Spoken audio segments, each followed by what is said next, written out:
Imagine a foreign coast guard suddenly ordering commercial ships to identify themselves in waters that the rest of the world considers international. No shots fired, no invasion, just a radio transmission. That is exactly what China has begun doing east of Taiwan, and security experts say it may represent one of the biggest shifts yet in Beijing's grey zone campaign.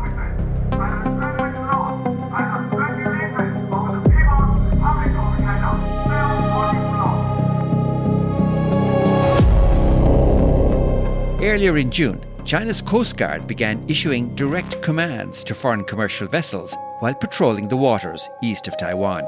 According to China's Ministry of Transport, it conducted what it called 198 vessel inspections during the operation, which spanned from June 6th to June 10th. Beijing said it needed to conduct this special maritime traffic law enforcement operation because of formal talks between Japan and the Philippines regarding their overlapping exclusive economic zones, which also include waters claimed by China and Taiwan.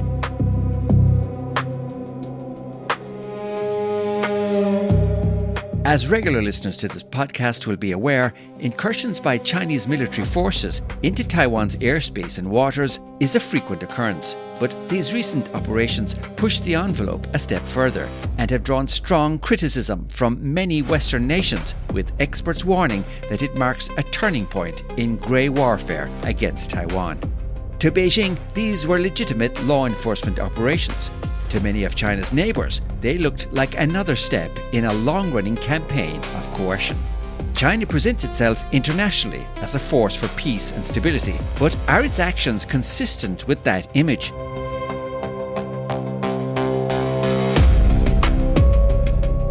In this episode, we unpack what exactly lies behind China's recent operations and what it means for Taiwan and regional stability, and how these actions, coupled with China's massive military buildup, are heightening tensions between China and its Indo-Pacific neighbours.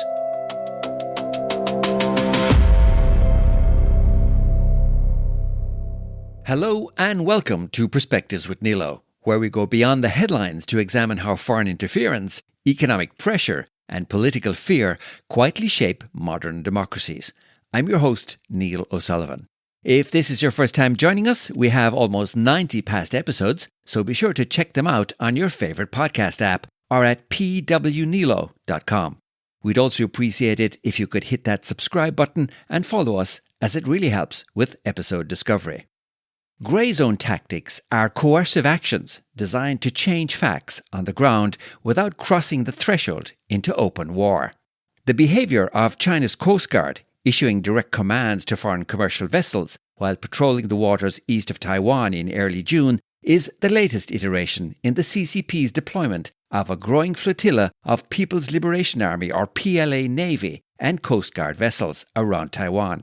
It's part of a slowly growing grey zone pressure campaign aimed at convincing the island's 23 million people that resistance to a takeover would be futile.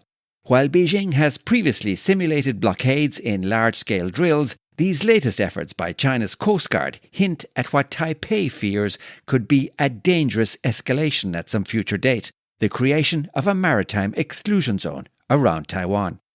In recent months, China has also shifted its terminology and expanded its maritime claims in the region. This latest behaviour of China's Coast Guard is believed to be a result of Beijing's designating the Taiwan Strait and several areas around Taiwan to be what it calls its coastal waters. To understand what's behind this, we need to go back to the end of May. On May 28th, Japanese Prime Minister Sanae Takaichi and Philippine President Ferdinand Marcos Jr. held a summit in Tokyo, where they officially announced the commencement of formal negotiations to delimit the maritime boundaries of their overlapping exclusive economic zones, or EEZs. Chinese state media, CGTN, appeared perturbed by the meeting, reporting how these discussions between Japan and the Philippines marked a significant geopolitical shift, moving their relationship from general security cooperation into a highly formalised effort to legally lock down their shared north-south maritime borders. While Japan and the Philippines are key maritime neighbours in the Western Pacific, the specific area where their 200 nautical mile EEZs overlap sits directly east of Taiwan. Because of this unique geography, the talks have rapidly turned into a multi-nation diplomatic flashpoint. Taiwan's Ministry of Foreign Affairs noted that the negotiation zone heavily overlaps with its own claimed Eastern EEZ. While Taiwan supported peaceful maritime dialogue, it actively pressured both Tokyo and Manila to ensure Taiwanese fishing rights and sovereign interests are not infringed upon. In response, Japan publicly clarified that any bilateral agreement would not be legally binding on third parties. However, on May 29th, the very day after the announcement, Beijing fiercely condemned the talks, calling them illegal and void. The CCP reasserted China's claims over Taiwan and argued that the waters involved fall under Chinese jurisdiction, calling them its coastal waters. Then, on June 6th, China's Ministry of Transport and Coast Guard launched what it called Maritime Traffic Law Enforcement Operations in the waters east of Taiwan, effectively expanding their grey zone patrol footprint to counter the Tokyo-Manila legal alignment. China also sent survey ships into the same waters, and in a move to further increase the pressure, sailed their Fujian aircraft carrier through the Taiwan Strait around the same time. To understand the implications of what China means by its coastal waters, we need to briefly examine how this relates to international law. Under the United Nations Convention of the Law of the Sea, or UNCLOS, the waters surrounding a coastal country are divided into distinct zones, each granting that country varying degrees of sovereignty and jurisdiction. These zones are measured outward from a specified baseline, which is typically the low water line along the coast. Internal waters refer to the landward side of the baseline, that is, ports, rivers, inland waterways, and the nearshore area, over which the country has full sovereignty, just as it does over its dry land. Foreign vessels have no automatic right of entry to these areas, and the state can exclude them entirely if it wishes. Next is a country's territorial sea, which extends to 12 nautical miles of its coast. A country or state exercises full sovereignty over this zone. However, foreign ships are granted the right of innocent passage through these waters, that is, passage that is not prejudicial to the peace, good order, or security of the coastal state. The next zone is a country's exclusive economic zone, or EEZ. It extends up to 200 nautical miles from the baseline. The country has sovereign rights for managing natural resources in this zone, including scientific research and the protection of the marine environment. Beyond the exclusive economic zone are the high seas, or international waters. So, why does this legal terminology matter? China's designation of coastal waters in the Taiwan Strait and areas around Taiwan constitutes a unilateral declaration of authority to control and regulate all maritime activities within those waters. This means China is inappropriately applying the same authority and control in these areas to what UNCLOS reserves for internal waters or territorial sea. In fact, Beijing's declaration stated specifically that, quote, "The waters east of Taiwan are our coastal waters, where we are present, exercise jurisdiction, and govern." China's rhetoric and behaviour set off alarm bells among its neighbours and the international community, with some calling the move Beijing's latest maritime power grab. The international reaction was swift. In a rare joint statement by UK, French and German offices in Taiwan, they said that China's actions threaten regional stability and freedom of navigation. They said that they oppose, quote, "any unilateral change to the status quo, particularly by threat or use of force or coercion," end quote. The American Institute in Taiwan, which is the US's de facto embassy in Taipei, said, quote, "China's actions are deeply destabilizing. We urge Beijing to cease its military, diplomatic and economic pressure against Taiwan and instead engage in meaningful dialogue with Taiwan's democratically elected authorities," end quote.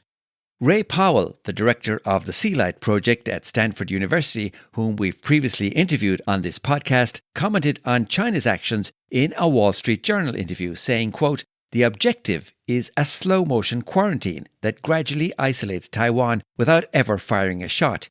Each aggression looks too small to fight over. and that's the design. He compared China's naval strategy around Taiwan to that of a boa constrictor, moving slowly to overpower its rival, rather than striking dramatically as a viper might. On June 17th, a spokesman for Beijing's Taiwan Affairs Office said that, quote, the mainland Coast Guard's law enforcement patrols in the waters east of Taiwan Island are necessary actions taken in response to the serious infringements on China's territorial sovereignty, end quote. Authorities in Taipei, however, rejected Beijing's rationale for the inspections, saying that the talks between Tokyo and Manila don't affect Taiwan's separate arrangements with each of those nations. Joseph Wu, Secretary General of Taiwan's National Security Council, wrote on X in response that he was truly thankful for the statements from the UK, France, Germany and the US, adding that, quote, a rules-based international order and status quo and regional peace and stability are what we all care about. The PRC should stop its maritime expansionism, end quote. Sources in Taipei say they were able to identify 3 actions by China's Coast Guard during the 5-day campaign. In one case, it issued warnings to a Singapore-flagged vessel, demanding port entry details and claiming jurisdiction. 2 days later, the same ship broadcast similar warnings to Beninese and Liberian flagged ships. Ray Powell commented in his Wall Street Journal interview that demanding foreign ships report themselves to China's Coast Guard establishes a precedent that will be difficult to undo. Today it's radio challenges which lays the groundwork for tomorrow when it could be stopping and boarding ships, redirecting them to clear customs on the mainland, or turning them back for failing inspection, he said. From all of this, we can only imagine that for the crews aboard commercial cargo ships, these radio challenges are more than diplomatic theatre. Captains must suddenly decide whether to comply, ignore the order, or risk escalating an encounter. Which brings us to another important observation. Official statements from the Chinese government frequently emphasize adherence to international law and the UN Charter. But ignoring the United Nations Convention on the Law of the Sea and conducting intimidation operations against Taiwan as a response to the Manila-Tokyo maritime discussions makes such Chinese government statements sound hypocritical. The Chinese Communist Party may argue that claiming Taiwan's coastal waters as its own is consistent with its position that Taiwan is a province of the PRC. However, given that the PRC has never occupied or controlled Taiwan for even a second in its entire existence, this argument carries little weight. In fact, Beijing's latest operation and its expanded maritime claims not only shines a light on China's ongoing intimidation of Taiwan, but it also unmasks the CCP's desire to gain control over the air and sea lanes on which Taiwan's neighbours depend. Which brings us to China's military build-up. When such events are coupled with China's ongoing exponential military spending, it's not difficult to see why not only Taiwan, but also many of China's neighbours in the Indo-Pacific are very concerned. According to China's own published figures, its defence budget has increased from $40 billion in the year 2000 to $283 billion in 2026, a 7-fold increase in spending. These numbers, however, differ from those shared by SIPRI, the Stockholm International Peace Research Institute, an independent think tank based in Sweden, who claim that China is actually spending more than it admits. For example, in 2024, China claimed to have spent $230 billion on defense, a figure disputed by SIPRI, who say that the real number was over $300 billion. Richard Marles, Australia's defense minister, raised the issue of China's military build-up and lack of transparency during an address to the Australian Press Club in Canberra in April. China continues to engage in the world's largest conventional military build-up that we have seen since the end of World War II, without the transparency and strategic reassurance that other states expect. It is pursuing greater strategic depth by enforcing contested territorial and maritime claims in the South and East China Seas. China has now resumed large-scale land reclamation for new military facilities at Antelope Reef. China is also deploying the PLA Navy at greater distance in the Pacific, maritime Southeast Asia and the Indian Ocean. And PLA deployments close to Australia have grown in frequency and capability over the last 2 years, a trend that will continue. And China has deepened its strategic partnership with Russia. It's little wonder then that neighbouring nations like Australia are boosting their own military spending and deepening security alliances. Instead of intimidating neighbours into submission, China's actions are pushing them closer to each other and to the United States. This has led to expanded security ties such as the deepened AUKUS partnership, the Quad Alliance, and heightened cooperation among many Southeast Asian nations like Japan and the Philippines. And as we saw earlier, even peaceful and constructive dialogue between Japan and the Philippines on their maritime borders can spark Chinese aggression.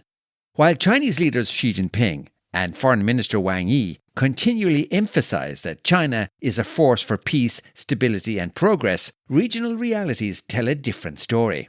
Just as Beijing's claimed commitment to the UN Charter and international law rings hollow, its peaceful rhetoric is routinely undermined by its aggressive regional behaviour.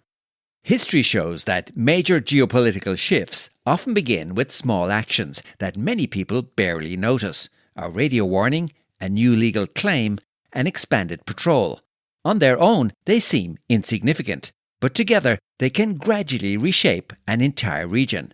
Whether China's latest actions are viewed as legitimate law enforcement or deliberate coercion may ultimately depend less on what Beijing says and more on what it does next.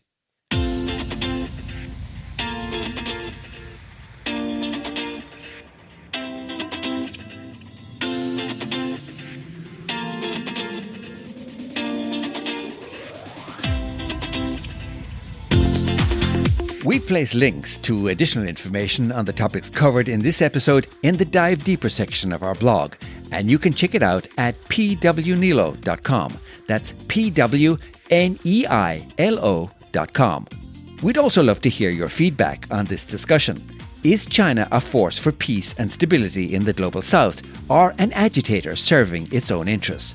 Drop us a comment on our Perspectives with Neilo social media pages, or whichever app you use to listen to the podcast. You can also contact us via our blog at pwneilo.com.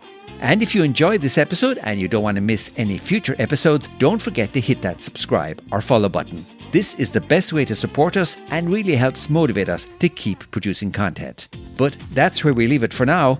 Thank you for listening, and until the next time, Slán agus beannacht.